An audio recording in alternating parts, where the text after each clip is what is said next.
Donc salut tout le monde, c'est Victor, Victoroid sur le forum. Donc je suis un de vos 3 tuteurs d'anatomie générale pour les LAS 1 et un de vos 7 tuteurs d'anatomie pour les LAS 2 et 3. Donc dans cette vidéo de cette pré-rentrée, on va aborder l'appareil digestif, donc qui est un des plus gros cours que vous aurez durant ce deuxième semestre.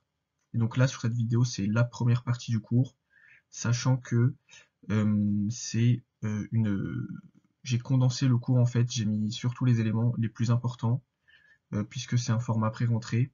Vous aurez une fiche aussi qui ira avec cette vidéo, qui est aussi un format pré-rentrée. Et puis plus tard dans le semestre, je vous donnerai la fiche complète tout simplement qui sera sur le centre de téléchargement. Et donc voilà, on commence maintenant avec sa petite animation, c'est parti.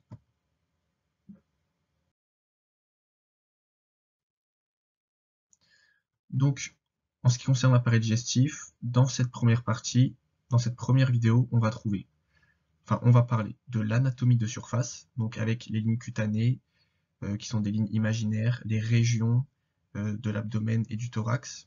Ensuite, on parlera de l'anatomie générale de l'appareil digestif, notamment du tube digestif.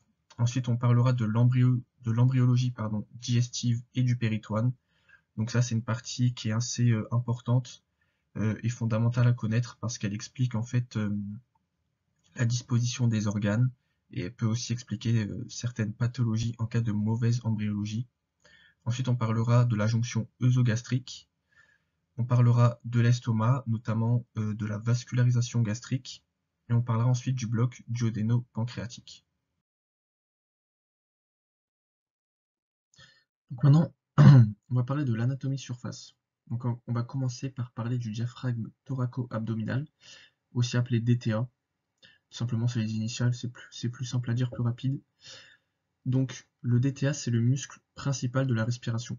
Donc en gros, quand vous allez inspirer, le DTA il va se contracter, il va réduire la pression dans le thorax, il va augmenter en tirant sur les poumons le volume des poumons et par un jeu des pressions entre la pression atmosphérique et la pression dans votre thorax, vous allez pouvoir inspirer l'air tout simplement pour faire le phénomène d'hématose. On dit que c'est un muscle plat et quelque chose de très important, on dit qu'il a 2 coupoles asymétriques, le DTA, sachant que la droite remonte plus haut que la gauche. Pourquoi? Parce qu'à droite, en fait, on retrouve le foie qui est un organe assez imposant, et du coup, c'est pour ça qu'il fait remonter en fait la coupole droite un peu plus haut. Et ce DTA, il permet du coup de donner, en fait, de différencier plutôt la cavité thoracique qui se trouve au-dessus du DTA et la cavité abdominale qui se trouve en dessous du DTA et qui est fermée par le diaphragme pelvien, bien que la cavité abdominale est en continuité avec la cavité pelvienne. C'est pour ça qu'on l'appelle aussi la cavité abdominopelvienne. Ensuite, quelque chose d'assez important en anatomie de surface, c'est les lignes cutanées. Ce sont des lignes imaginaires en fait. Donc si je prends le pointeur ici, vous avez 3 lignes horizontales et 2 lignes verticales. Donc vous avez la ligne bimamelonnaire qui rejoint les 2 mamelons, la ligne bisous-costale qui rejoint les 2 auvents costaux, et la ligne bi-iliaque qui rejoint les 2 épines antéro-supérieurs. Et vous avez la ligne médioclaviculaire qui passe au milieu des clavicules. Quelque chose de très important, les mamelons, ils sont en dehors des lignes médioclaviculaires. Donc vous voyez ici les mamelons sont en dehors des lignes médioclaviculaires. Ensuite, une fois qu'on a délimité ces lignes, on retrouve des régions abdominales. Donc entre la ligne bimamelonnaire et la ligne bisous-costale, vous avez la région thoraco-abdominale. Entre la ligne bisous-costale et la ligne bi-iliaque, vous avez la région abdominale. Et en dessous de la ligne bi-iliaque, vous avez la région abdominopelvienne. Et comme vous le voyez sur le schéma, pardon, on a 9 cadrans. Et donc ces 9 cadrans, en fait, ils portent des noms, tout simplement. Du coup, au niveau de la région thoraco-abdominale, on a à droite l'hypochondre droit, au milieu l'épigastre et à gauche l'hypochondre gauche. Au niveau de la région abdominale, on a à droite le flanc droit, au milieu la région péri-ombilicale et à gauche le flanc gauche. Et au niveau de la région abdominopelvienne, on a à droite la fosse iliaque droite, au milieu l'hypogastre et à gauche la fosse iliaque gauche. Donc un petit moyen mémotechnique pour pas confondre l'épigastre et l'hypogastre. Bon bah épigastre, ça peut faire penser à épine, Moi en général, je pensais à ça et l'épine elle pointe vers le haut. Du coup, l'épigastre, il se trouve en haut et du coup l'hypogastre en bas. Et pourquoi c'est important de connaître finalement ces régions et ces lignes cutanées? En fait, parce que comme elles délimitent des régions, et bien ensuite, dans les cadrans, on peut en fait placer la topographie des organes. Donc c'est important en clinique si jamais on a une plaie de l'abdomen. Donc par exemple, si je prends le cas de la région thoraco-abdominale, au niveau de l'hypocondre droit, on va retrouver le foie, la vésicule biliaire et le rein droit. Au niveau de l'épigastre, on retrouve le lobe gauche du foie et l'estomac. Et au niveau de l'hypocondre gauche, on retrouve la rate, le rein gauche et la grosse tubérosité gastrique de l'estomac. Donc c'est important à savoir tout simplement, si on a une plaie dans l'abdomen, on peut déjà savoir euh, par la topographie quels organes peuvent être lésés ou non. Ensuite, un dernier point, pour le diaphragme thoraco-abdominal. Donc là, en fait, là, je vais vous le dessiner. Il a une forme particulière. Donc, comme j'ai dit, la coupole droite, elle remonte plus haut que la coupole gauche. Et en fait, il a un peu cette forme-là, comme ça. Et en fait, tout simplement, euh, on dit que la coupole droite, elle est en regard de la ligne bimamelonnaire et elle se trouve en dessous de deux travers de doigts. Donc en fait, si vous voulez, vous prenez deux, trois travers de doigts, ouais, si je dis pas de bêtises. Donc en fait, c'est à peu près l'épaisseur qui sépare la ligne bimamelonnaire de la coupole droite, tout simplement. Et enfin, pour terminer, du coup, euh, en pathologie, du coup, en ce qui concerne la région thoraco-abdominale, si on a par exemple une plaie à l'arme blanche, on pourra autant avoir des organes abdominaux que des organes thoraciques qui sont lésés. C'est pour ça que ça s'appelle la région thoraco-abdominale. Parce qu'en fait, cette région, bah, elle se trouve au niveau du diaphragme, qui sépare la cavité thoracique de la cavité abdominale. Et donc, si on a une plaie dans cette région-là, par exemple, on peut léser le poumon et puis léser l'estomac, par exemple. Donc ça, c'est important à savoir. Ensuite, splénomégalie, hépatomégalie, c'est tout simplement une hypertrophie de la rate et du foie. Donc splénomégalie, c'est une hypertrophie de la rate, donc elle est plus grosse que sa taille normale. Et hépatomégalie, c'est une hypertrophie du foie, il est plus gros que sa taille normale. Et enfin pardon, une douleur d'appendicite, donc une infection de l'appendice, ça se trouve, on aura en tout cas la douleur dans une disposition modale des organes, on aura une douleur en fosse iliaque droite.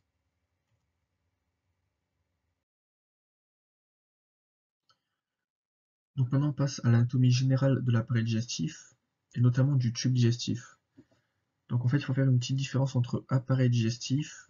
L'appareil digestif c'est le tube digestif plus le foie, la vésicule biliaire, la rate, etc. Alors que le tube, c'est uniquement en fait, si vous voulez, le tuyau qui va de la bouche jusqu'au rectum.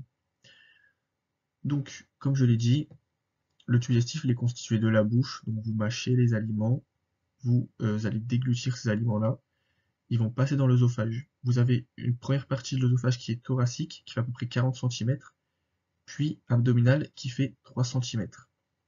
Une fois ça, vos aliments ils vont aller dans l'estomac. L'estomac il va permettre la digestion chimique des aliments, notamment avec l'acide chlorhydrique qui est sécrété en permanence dans l'estomac et qui permet cette digestion chimique. Une fois ça, vos aliments mélangés à l'acide chlorhydrique, ils vont passer dans le duodénum, donc une partie de l'intestin grêle qui est divisée en 4, donc D1, D2, D3 et D4.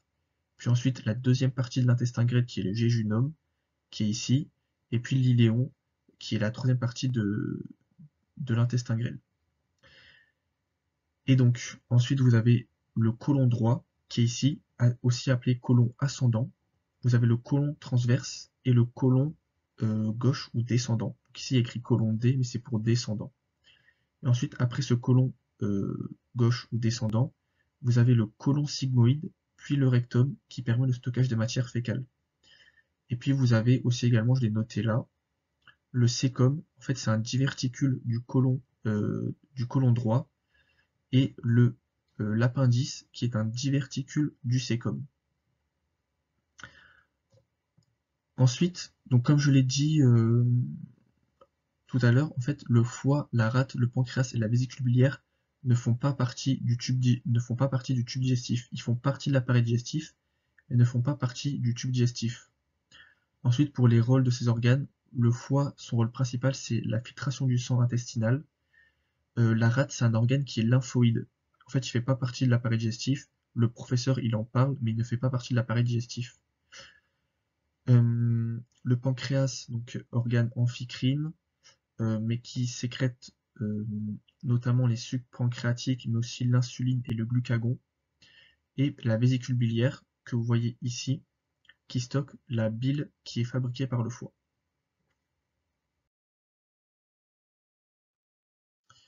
Donc maintenant on parle de l'embryologie digestive et du péritoine, et pour cette sous-partie, on va s'intéresser à la vascularisation du tube digestif primitif.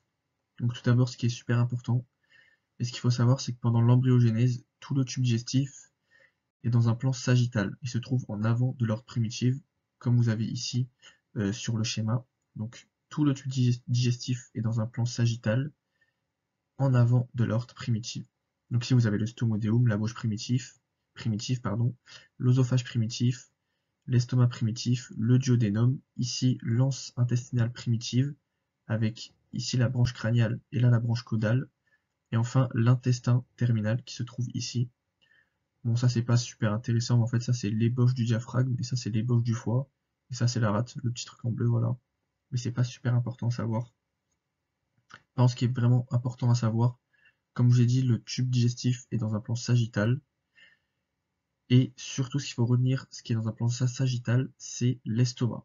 Pendant l'embryogenèse, il est dans un plan sagittal, et on verra plus tard dans les autres diapos, qui va en fait subir une rotation et se trouver dans un plan frontal. Donc ça c'est super important à savoir parce que on peut vous piéger là-dessus en QCM. Ensuite, vu qu'on s'intéresse à la vascularisation, l'aorte, elle va donner trois branches, trois artères à destinée viscérale. Donc on retrouve donc TC pour en fait le tronc cœliaque, et le tronc cœliaque il va donner trois branches, l'artère gastrique gauche pour l'estomac, l'artère hépatique commune pour le foie, et l'artère splénique pour la rate. Voilà, c'est ce que le tronc cœliaque donne. Ensuite, vous avez l'AMS, donc en regard de L1, donc AMS pour artère mésentérique supérieure. Et là, ce qui est important à noter, c'est que l'artère mésentérique supérieure, elle va donner beaucoup de collatéral pour la branche crâniale, mais pas beaucoup pour la branche caudale. Ça, c'est important à savoir. Et ensuite, l'AMI, donc en regard de L2, L3, c'est l'artère mésentérique inférieure, donc qui va venir vasculariser l'intestin terminal, tout simplement. Et donc, enfin, ce qui est aussi important à savoir dans l'embryologie, c'est que la branche crâniale de l'anse intestinale primitive, elle va donner pratiquement tout l'intestin grêle.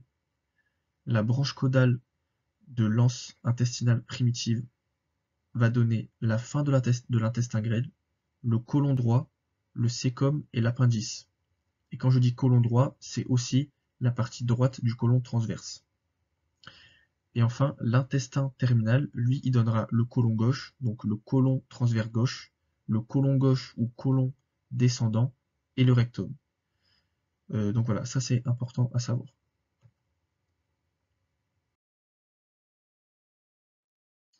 Donc maintenant, dans cette partie, on va parler du péritoine spécialement. Juste avant ça, un petit fait divers. En fait, bon, je pense que vous le savez, mais on a des séreuses en fait au niveau du thorax et de l'abdomen. Et du coup, la plèvre, c'est autour des poumons, le péricarde, c'est une séreuse qui est autour du cœur, et le péritoine, c'est autour de l'appareil digestif. Et ça provient de la cavité cœlomique chez l'embryon. Ça, vous le verrez en embryologie, normalement. Donc une séreuse, c'est quoi? En fait, une séreuse, elle est constituée de deux feuillets, et elle a un feuillet qui est pariétal et un feuillet qui est viscéral. Donc là, pour le péritoine pariétal, c'est le feuillet qui est accolé à la paroi. Donc c'est ce feuillet-là, en fait, qui est accolé à la paroi, ici. Et le péritoine viscéral, c'est celui qui tapisse les viscères comme un vernis. En fait, on dit comme un vernis parce qu'il est transparent, et c'est celui qui est contre les viscères. Il tapisse les viscères. Et ainsi, et donc il faut savoir aussi une chose qui est assez importante, c'est que les feuillets du péritoine, donc viscéral et pariétal, ils sont en continuité. En fait, on leur donne ces noms différents par rapport à leur localisation. Le pariétal parce qu'il est contre la paroi, et le viscéral parce qu'il est contre les viscères. Mais sinon, ces deux feuillets-là sont en continuité en fait. Et du coup, avec ces feuillets, on a deux cavités qui se forment au niveau de l'abdomen. Donc dans la cavité abdominale, on retrouve la cavité péritonéale qui est circonscrite par les deux feuillets. Donc c'est l'espace entre le feuillet pariétal et le feuillet viscéral. Cet espace-là, il est virtuel. La cavité péritonéale, on dit qu'elle est virtuelle, ça veut dire qu'elle n'existe pas. Les deux feuillets, ils sont collés l'un à l'autre. Il y a juste un petit film liquide qui permet leur glissement l'un contre l'autre, mais sinon, cette cavité n'existe pas. Donc elle est dite virtuelle, mais on peut la créer avec un épanchement, par exemple, liquidien, qui décolle les deux feuillets l'un de l'autre. Donc sur le schéma, vous avez remarqué, on a le péritoine pariétal postérieur. Donc pourquoi postérieur? Parce qu'en fait, il fait face à la paroi postérieure de l'abdomen. Et donc ce péritoine pariétal postérieur, il délimite la cavité rétropéritonale ici qui est en jaune et qui contient du coup le pancréas, l'aorte, la veine cave inférieure, le rein droit et le rein gauche. Ça aussi c'est important à connaître. La cavité péritonéale, cavité rétropéritonéale. Ensuite, maintenant, on va parler de l'organisation du péritoine lors de l'embryologie. Donc, on commence par une définition, un méso. Donc, un méso, qu'est-ce que c'est? C'est une formation péritonéale qui est constituée de l'accollement de deux feuillets de péritoine viscéral. Donc, dit comme ça, c'est peut-être vous comprenez pas trop. C'est une définition qui est importante à connaître. On va voir un exemple ici. Donc, on commence avec le mésogastre. Donc mésogastre, il se trouve à l'étage de l'estomac ou du tronc cœliaque. Donc gastre, c'est facile, gastrique, donc à l'étage de l'estomac. Et donc ce mésogastre, il permet de véhiculer le tronc cœliaque et notamment ses trois branches. Artère gastrique gauche, artère splénique, artère hépatique commune. Donc déjà, avant de vous expliquer, vous voyez en fait, quand on dit formation péritonéale qui est constituée de l'accollement de deux feuillets de péritoine viscéral, et bien ici vous voyez, vous avez le péritoine pariétal, ok, qui est contre la paroi. Et puis ici, vous avez en fait autour des organes un accolement de deux feuillets de péritoine viscéral. Ça forme un méso. Et comme on est à l'étage du tronc cœliaque ici, c'est le mésogastre. Et donc vous avez vu, on a en fait ce qu'on appelle à l'étage du mésogastre un mésogastre antérieur ou ventral qui entoure le foie en avant, ici. Donc ça c'est le mésogastre ventral. Et on a un mésogastre dorsal ou postérieur qui entoure la rate en arrière. Donc ça c'est super important au niveau du mésogastre. Il faut savoir qu'on a un mésogastre ventral et un mésogastre dorsal. Ensuite on a le mésentère. Donc en fait entère tout simplement c'est pour l'intestin grêle. Par exemple les cellules, les entérocytes, c'est pour les cellules de l'intestin grêle. Et donc ici on se trouve à l'étage de l'anse intestinale primitive, donc qui véhicule l'artère mésentérique supérieure. Et ici on a uniquement un méso-dorsal. Ça c'est important, il faut le retenir aussi. Donc vous voyez, ici en fait on a l'aorte primitive. Imaginons que là, l'artère mésentérique supérieure circule dans le mésentère et vient ensuite vasculariser l'intestin primitif.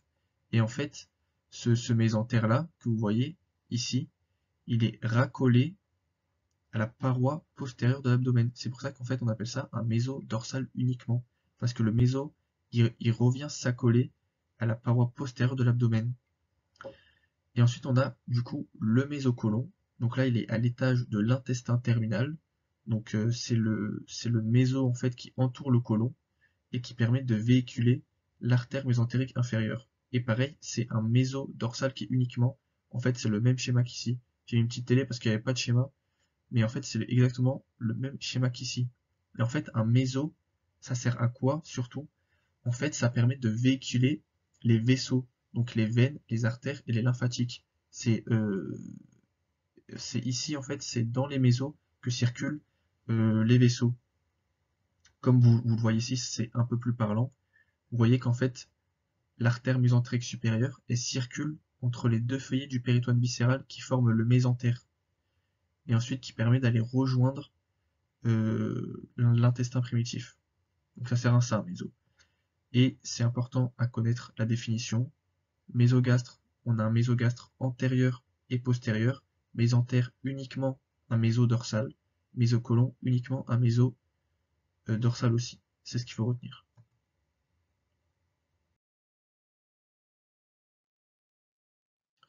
Donc, maintenant on va parler des mouvements des viscères lors de l'embryogenèse. Donc là on va parler de l'étage supramésocolique, donc l'étage qui se trouve au-dessus du côlon transverse. Une info super importante, à l'étage supramésocolique, la rotation des organes, elle se fait dans un sens anti-horaire autour d'un axe crânio-caudal ou vertical. Crânio-caudal, vertical, c'est la même chose, ça veut dire la même chose. Ici vous avez la définition des ligaments, on reviendra dessus un peu plus tard. Juste pour vous montrer, tout à l'heure je vous ai dit que l'estomac, pendant l'embryogenèse, il est dans un plan qui est sagittal, et lors de la rotation des organes, il se trouve dans un plan frontal. Ça c'est super important, il faut le savoir. C'est ce qu'il faut retenir en tout cas pour l'estomac. Le foie, qui est en position antérieure, vous voyez, il subit une rotation anti-horaire, et il vient se placer dans l'hypocondre droit, qui est ici. La rate, qui était en postérieur, elle subit une rotation anti-horaire et elle vient se placer dans l'hypocondre gauche. Et donc là, j'en reviens au ligament. Donc, définition d'un ligament, c'est double accolement de péritoine viscéral qui réunit deux organes. Ça, c'est une définition à connaître. Et du coup, quand on parlait de mésogastre ventral pour l'estomac et le foie, c'est pendant la période de l'embryologie. Ensuite, quand la rotation est terminée, en gros, on ne parle plus de mésogastre ventral ou de mésogastre dorsal, on va parler de ligament. Donc le mésogastre ventral donnera le ligament gastro-hépatique que vous voyez ici, donc toujours pareil, un double accolement de péritoine viscéral qui réunit deux organes, ici qui réunit le foie et l'estomac. Et pour le mésogastre dorsal, c'est le ligament gastrosplénique, donc qui est ici, toujours pareil, double accolement de péritoine viscéral qui réunit deux organes, donc qui réunit ici la rate et l'estomac. Voilà, c'est ce qu'il faut retenir pour cette partie, tout simplement.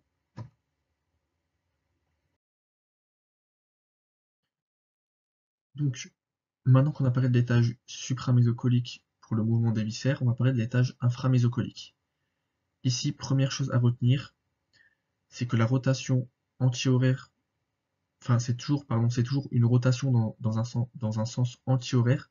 Par contre, c'est autour d'un axe qui est constitué par l'artère mésentérique supérieure. Donc tout à l'heure, c'était autour d'un axe crânio-caudal. Ici, c'est autour d'un axe constitué par l'artère mésentérique supérieure. C'est super important. Donc vous voyez ici, on a l'anse intestinale primitive avec la branche crâniale, la branche caudale, et vous voyez ici l'artère mésentérique supérieure. Et donc vous voyez que cette rotation, elle va se faire autour de l'axe qui est constitué par l'artère mésentérique supérieure. Donc, je l'ai répété 3 fois, donc c'est que c'est super important à retenir et à bien différencier la rotation entre l'étage supramésocolique et l'étage inframésocolique. Vous voyez par les flèches, ici dans un sens, dans une rotation anti-horaire, donc dans un sens anti-horaire. Pour l'ordre des rotations, donc il va y avoir 3 rotations de 90 degrés. Donc pour ça, en fait, on prend comme point de repère le bourgeon sécal. Donc le bourgeon sécal, en gros, c'est l'ébauche du sécom. Et en fait, au tout début, quand il y a 0 rotation, il se trouve au niveau de la région hypogastrique. Ensuite, on va avoir une première rotation de 90 degrés. Et donc ce bourgeon sécal, il va se retrouver dans l'hypocondre gauche. Ensuite, il va faire une deuxième rotation de 90 degrés. Il va se retrouver dans l'hypocondre droit. Et ensuite, une nouvelle rotation de 90 degrés. Et il se retrouve en fosse iliaque droite. Donc là où se trouve le sécom. Et donc, on aura une rotation de 3 rotations de 90 degrés. et en tout, ça fera une rotation de 270 degrés.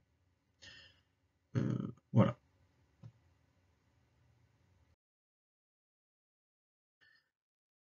Donc maintenant, on va parler de la jonction œsogastrique ou région du cardia.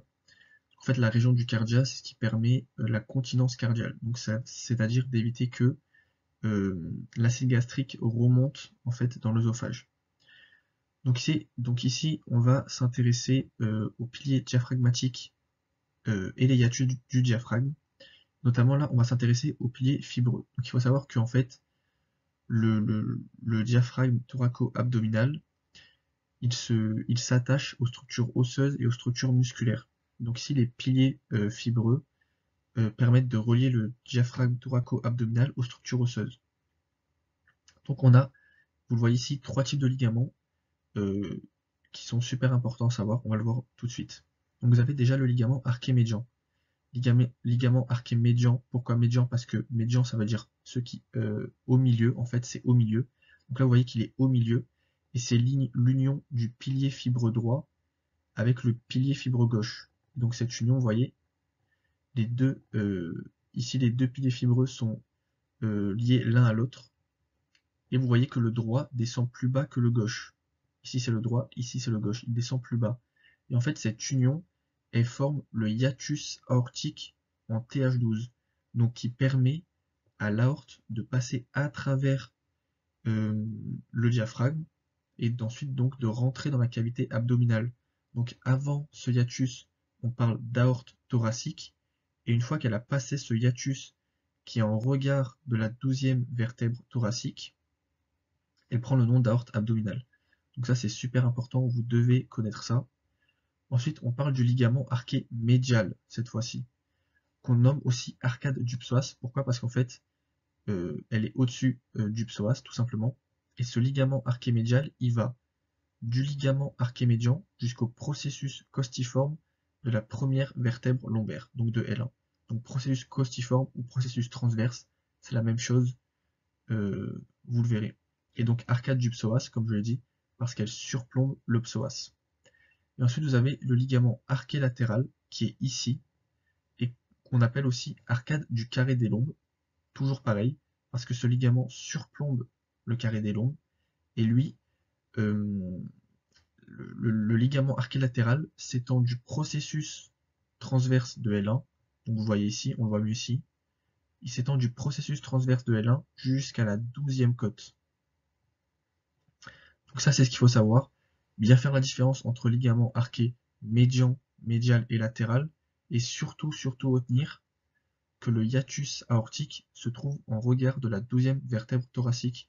Ça c'est super important.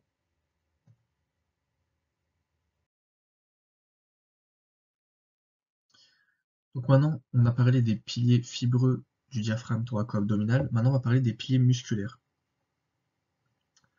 Donc, on retrouve ici, donc je prends le pointeur, on retrouve ici le pilier musculaire droit et le pilier musculaire gauche qui est ici. Le pilier musculaire droit, il s'insère au niveau du pilier fibreux droit. Il s'insère sur le pilier fibreux droit. Et le pilier musculaire gauche, il s'insère en arrière du pilier musculaire droit. Et donc, en fait, ces deux piliers-là, en fait, ils s'unissent et ils permettent de cravater l'œsophage, donc de le maintenir en place dans la cavité abdominale, et ils forment aussi, comme vous l'avez écrit, le hiatus œsophagien en regard de la 10e vertèbre thoracique. Donc ça c'est super important, c'est le deuxième hiatus euh, du diaphragme, et cette fois-ci c'est un hiatus qui est musculaire, et qui permet du coup, comme je l'ai dit tout à l'heure dans les diapos d'avant, euh, de différencier l'œsophage thoracique de l'œsophage abdominal, pardon. Et une petite info musculaire du coup, je vous ai parlé dans la diapo juste avant du psoas et du carré des lombes. Donc en fait le psoas, on appelle ça aussi, en fait, c'est un muscle euh, qui forme un haubans de la colonne vertébrale. Donc en fait, comme vous voyez sur les bateaux à mât, vous avez le mât du bateau, et ensuite vous avez des cordes qui relient le mât jusqu'au bateau. Et ben en fait là c'est exactement la même chose, le psoas. La colonne vertébrale c'est le mât, Et en fait, le psoas, il relie la colonne vertébrale jusqu'au muscle, jusqu'à l'os du fémur. C'est pour ça qu'on dit qu'il a un rôle de haubans. Et il a aussi deux faisceaux. Ça aussi, c'est important à retenir. Il a un faisceau antérieur, donc le faisceau antérieur qui s'insère sur les disques intervertébraux, et le faisceau postérieur qui s'insère sur les processus transverses euh, de la colonne vertébrale lombaire. Et ensuite, vous avez le muscle carré des lombes. Là, tout simplement, c'est pour ses insertions. Donc, son insertion proximale, c'est le bord inférieur de la 12e côte, et son insertion distale, c'est tout simplement la crête iliaque de l'os coxal. Voilà.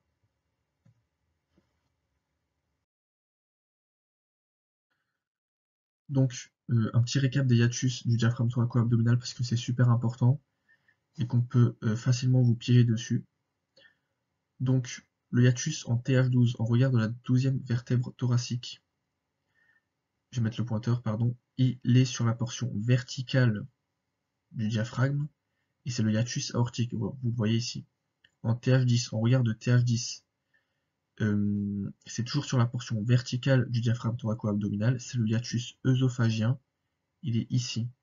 Et enfin, en TH9, donc j'en ai pas parlé tout à l'heure, je vous en parle maintenant, c'est le hiatus de la veine cave inférieure.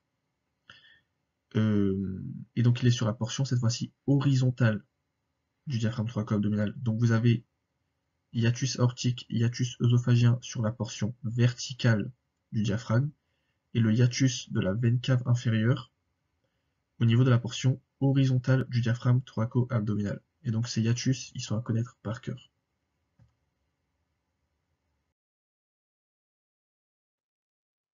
Donc maintenant on va parler des 5 facteurs de la continence cardiaque. Donc la continence cardiaque, c'est ce qui permet en fait à votre acide chlorhydrique de rester en fait dans l'estomac et, et empêcher qu'il remonte dans l'œsophage. Bien que parfois vous avez des remontées acides, mais ça c'est tout à fait physiologique. Donc il y a 5 facteurs, on commence par le premier. Donc l'angle de His ou incisure cardiale. Donc en fait c'est un rôle de clapet qui se situe entre le bord gauche de l'œsophage et le bord droit de la tuberosité gastrique.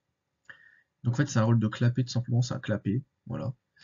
Et en fait quand vous mangez, votre estomac il va se remplir avec vos aliments, et les aliments en fait vont appuyer sur ce clapet et vont permettre de fermer ici cette partie au niveau de l'œsophage abdominal, ce qui empêche la remontée d'acide gastrique. Ensuite vous avez le pli cardial ou valvule de Gubarov, ça c'est le deuxième facteur. C'est tout simplement en fait euh, un prolongement de l'angle de His qui est muqueux. Voilà, c'est de la muqueuse, c'est un prolongement qui vient compléter le rôle de clapet de l'angle de His. Le troisième facteur, c'est le sphincter inférieur de l'œsophage, aussi appelé SIO. Donc ce qu'il faut savoir, en général, les sphincters, on a un épaississement des fibres musculaires circulaires qui est palpable. Ici, il n'y a pas d'épaississement palpable. C'est-à-dire qu'en fait, on a des fibres musculaires circulaires au niveau de la jonction œsogastrique, mais il n'y a pas d'épaississement. Il y a juste une différence de pression où, dans le bas de l'œsophage, la différence de pression est beaucoup plus importante que dans le haut de l'œsophage. Voilà, c'est ce qu'il faut retenir, pas d'épaississement palpable pour le sphincter inférieur de l'œsophage. Là, le quatrième facteur, c'est la troisième couche de fibres musculaires. Sur tout le tube digestif, on n'en a que deux. La couche musculaire circulaire interne et la couche musculaire longitudinale externe. Pour l'estomac, on a une troisième couche qui est la couche oblique et qui renforce la structure de l'œsophage, notamment dans la région du cardia.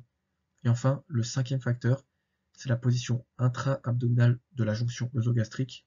Il faut savoir qu'en fait, la pression de l'abdomen, elle est plus élevée que la pression du thorax.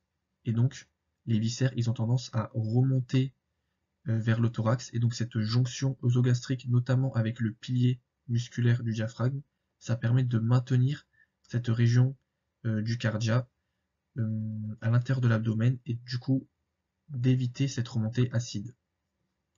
Donc voilà, ces 5 facteurs, il faut les connaître, ils sont importants.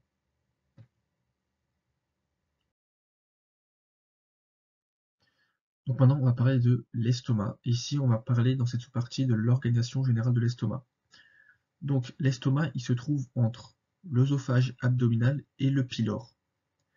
Et là, vous avez retenu que l'estomac est dans un plan frontal maintenant. Le pylore, on en parlera juste après. Ensuite, l'estomac, il possède deux courbures. Il possède une petite courbure, ici, le bord droit de l'estomac, qui est le bord droit de l'estomac, et une grande courbure, ici, qui est le bord gauche de l'estomac. Et un truc super important, au niveau de l'estomac, en fait, on retrouve l'angulus. En fait, c'est un angle assez spécial de l'estomac. Et cet angle, il est au niveau de T12 en regard du tronc cœliaque. Donc c'est logique.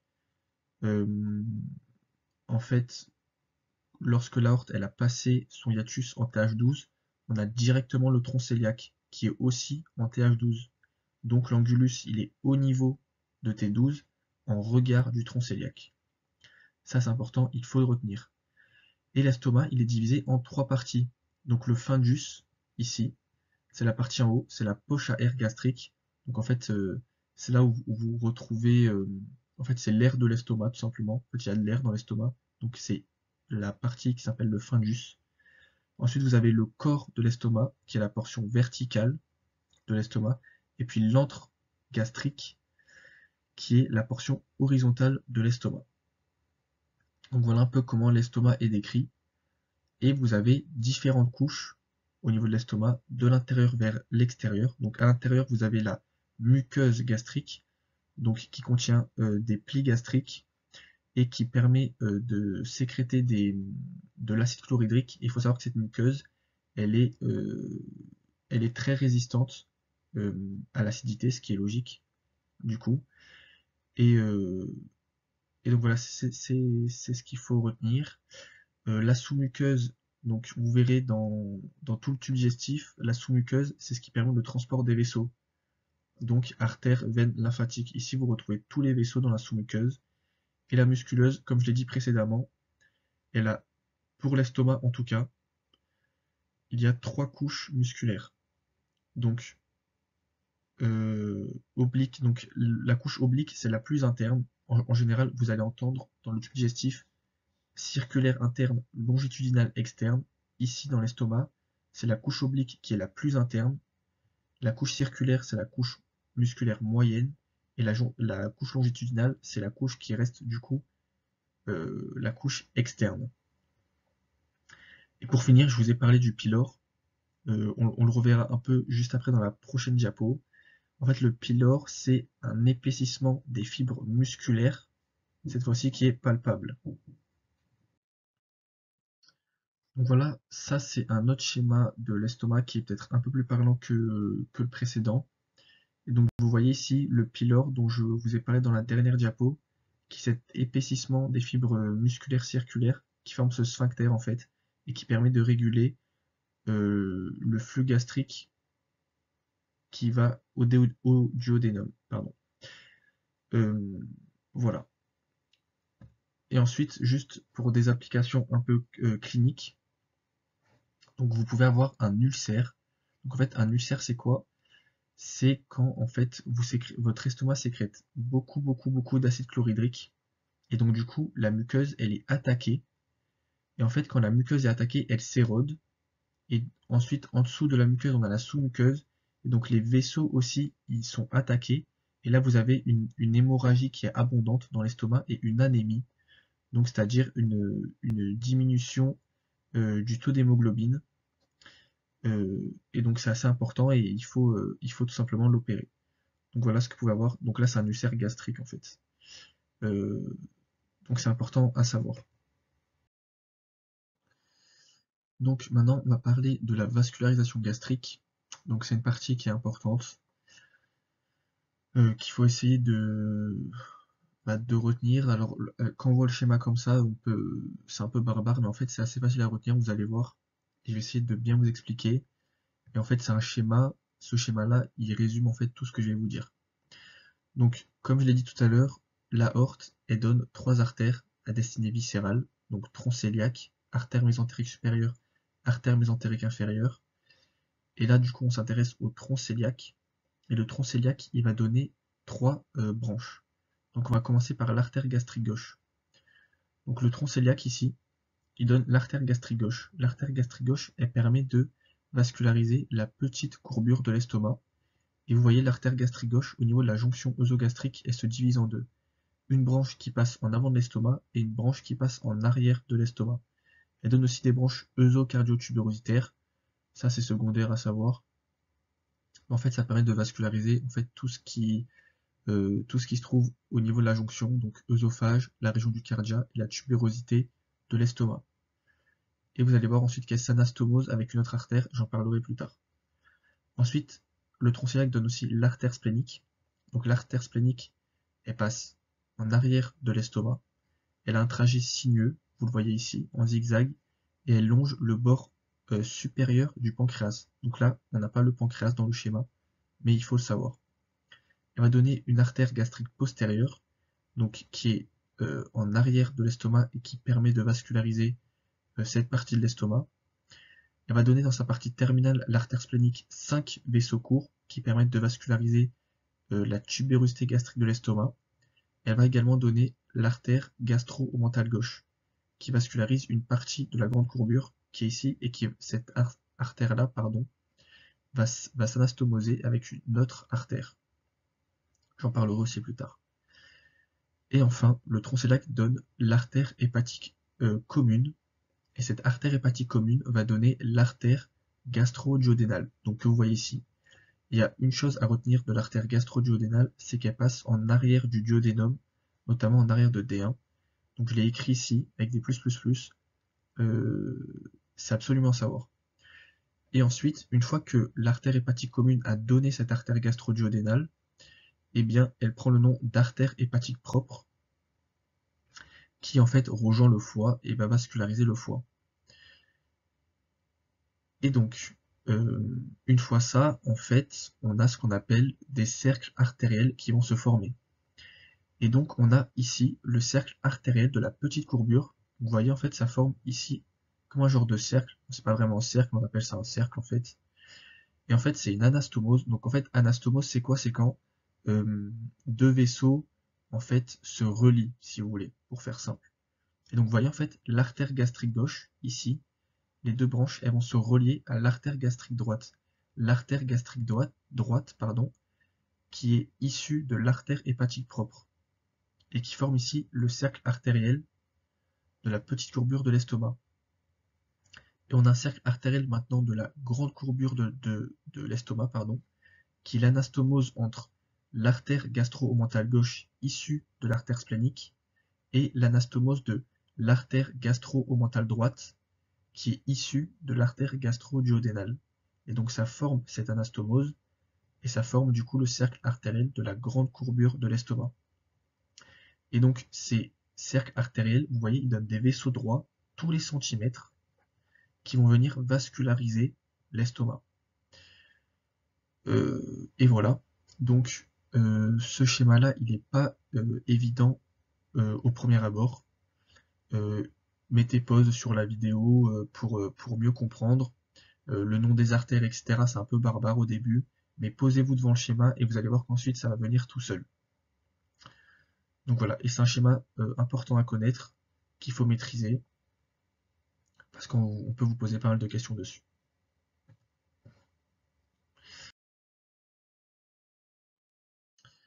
Donc maintenant, on va parler du bloc duodéno-pancréatique, et dans cette sous-partie du duodénum et du pancréas en particulier. Donc comme je l'ai dit, le duodénum, c'est la première partie de l'intestin grêle. La deuxième, c'est le jéjunum, la troisième, c'est l'iléon. Et le duodénum, il est divisé en 4 parties, qu'on nomme D1, ici, qui est horizontale, D2 verticale, D3 horizontale et D4 verticale. Et en fait, le duodénum, il se trouve entre le pylore et l'angle de Tretz, donc dit aussi angle duodéno-jéjunal. En fait, cet angle, ça permet de noter la différence entre le duodénum et le jéjunum, tout simplement. Voilà ce qu'il y a à savoir pour le duodénum. Et en ce qui concerne le pancréas, du coup, donc déjà c'est un organe qui est amphicrine. Donc amphicrine, ça veut dire il est à la fois exocrine et endocrine. Donc organe exocrine, pourquoi? Parce qu'il va sécréter le sucre pancréatique qui va se déverser ensuite dans le duodénum. Et pourquoi amphicrine? Parce qu'il sécrète des hormones, notamment le glucagon et l'insuline, qui permettent de réguler la glycémie. Donc, tout comme le duodénum, le pancréas, il a 4 parties qui sont importantes à connaître, enfin 4 parties majeures en tout cas: la tête, l'isthme, le corps et la queue. Donc un petit mot mnémotechnique pour retenir, c'est TIC, donc T-I-C-Q. Voilà, c'est ce qu'il faut retenir comme partie pour les parties principales en tout cas du pancréas. Et ensuite il a 2 prolongements. Donc il a ici, on ne le voit pas en fait, ça s'appelle le tubercule omental. Donc il est en arrière de D1, c'est le tubercule omental. Et ici, le petit pancréas de Winslow, c'est le deuxième prolongement du pancréas, qu'on appelle aussi le processus incinatus ou le crochet du pancréas. Donc voilà, c'est important de connaître par exemple ces 3 noms différents, parce que dans les QCM, en fait, on peut vous mettre les 3 noms euh, différents, et en fait, bah, il faut savoir ce que c'est tout simplement. Donc, petit pancréas de Winslow, processus incinatus, crochet du pancréas. Voilà.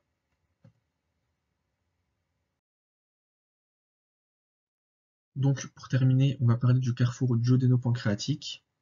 Notamment, on a 3 flux au niveau de ce carrefour. Donc là, sur la diapo, j'ai mis un ordre, mais en fait, dans les flux, il n'y a pas d'ordre. Donc, on a le flux digestif, donc qui provient de l'estomac et qui se retrouve dans le duodénum. On a ensuite le flux pancréatique. Donc là, au niveau du pancréas, on va avoir en fait, donc vous avez ici le conduit pancréatique principal, et au niveau de la tête, vous voyez, du pancréas, vous avez une brisure. Et si cette brisure, elle va donner le conduit pancréatique principal de Wirsung, ici, donc c'est celui-ci, conduit pancréatique principal de Wirsung, que j'ai noté là, et qui s'abouche à la papille majeure de D2. Et vous avez ici le conduit pancréatique accessoire de Santorini, que j'ai noté là, qui s'abouche à la papille mineure de D2. Ça, c'est essentiel à connaître, il faut absolument le connaître, on peut vous piéger dessus. Et donc voilà, vous avez donc ces 2 conduits pancréatiques. Et vous avez le flux biliaire, tout simplement, qui provient du foie, donc ici. Donc on va décrire un peu ces canaux biliaires. Donc vous avez les conduits biliaires ou conduits hépatiques droite et gauche, qui sont ici. Ensuite, ces 2 conduits, ils vont se réunir à la confluence ou convergence biliaire supérieure, c'est la même chose. Et ça va nous donner la voie biliaire principale qui est ici. Et donc ici, vous avez la vésicule biliaire avec le conduit cystique. On appelle ça aussi le conduit biliaire accessoire. Et donc ce conduit-là, il va rejoindre la voie biliaire principale au niveau de la confluence ou convergence biliaire inférieure. Et ça va former le canal cholédoque. Donc le canal cholédoque, vous voyez, qui passe en arrière, ici de D1, du pancréas, et en fait qui vient dans le pancréas et qui vient s'aboucher à la papille majeure de D2 avec le conduit pancréatique principal de Wirsung. Et en fait, cette réunion-là, ça forme ici, je l'écris, l'ampoule pancréatico-biliaire de Vater. Et cette ampoule-là, elle est engainée par un sphincter lisse que vous voyez ici. C'est le sphincter lisse d'Oddi. Et en fait, il permet de réguler le flux en fait de bile et de suc pancréatique dans le D2. Et tout simplement, en fait, quand vous avez le suc pancréatique et la bile dans le D2, ça permet la digestion cette fois-ci enzymatique, en fait par activation des grains de zymogène du suc. Voilà, ça c'est un petit détail, mais surtout ce qui est important à retenir dans ce que je vous ai dit là, c'est que c'est une digestion qui est enzymatique qui se fait. Donc voilà.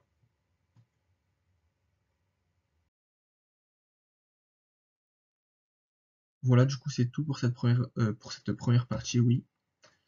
J'espère que cette partie vous a plu, que c'était pas trop long, que vous avez compris quand même. En fait là j'ai mis surtout l'essentiel pour avoir la base sur cette première partie.